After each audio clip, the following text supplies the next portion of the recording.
Our principal captor, Mokhtar Belmokhtar, would show up from time to time, and he would show up for 2 hours or 5 days and then disappear and show up again. But the steady state was about 30 of our And captors. you communicated with them mostly in French, because some of them actually had very good French. Yes, 4 of them had perfect French, another 4 had excellent French. My suspicion is Belmokhtar's French was good, but I always spoke to him through an interpreter. You refer to Mokhtar Belmokhtar, who, of course, is known to be a senior al-Qaeda operative in that region, and he's suspected of being behind the that attack on the gas facility that we had in Aminas in Algeria at the beginning of this year. So what was he like? I mean, you describe him in your book as being quite aloof and but quite respectful or polite. Yes, he was sort of all business. I mean, he was an Afghan Arab. That is, he fought as a 19-year-old in Afghanistan, where he lost his eye. He's been fighting in Algeria for 20 years, during which 200,000 people have been killed, but not him.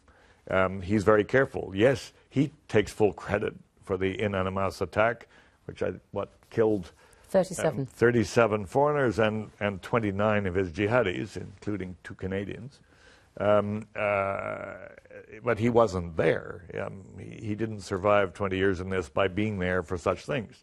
And of course, he also then perpetrated these 2 relatively recent attacks in Niger against the French nuclear facility in Arlit and against a Niger army barracks just north of Agadez.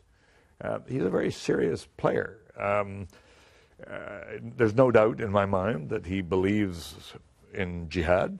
That's what it was all about. But I never heard the word Belmokhtar until we got out. I knew him as Khalid.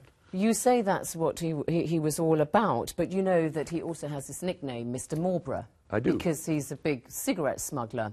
And you tend to talk about these people who captured you as though they were sort of fairly one-dimensional, but do you not accept that perhaps there is a large element of criminality, pure criminality, to a large part of their actions, and that they're involved in all kinds of rackets, you know, cigarette smuggling in this case, and we've also heard about drug smuggling, human trafficking?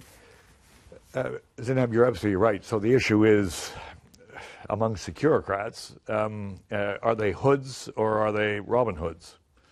I don't want to overly romanticize them with Robin Hoods, but in other words, are they bandits flying a flag of Islamic convenience? Or rather, are they latter-day Robin Hoods doing banditry to nourish the cause?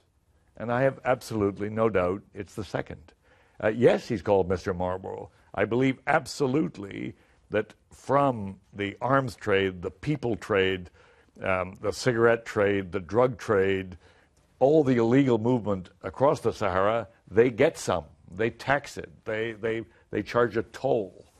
But I've never seen a more focused, directed group of young men in my life. They were dressed in rags.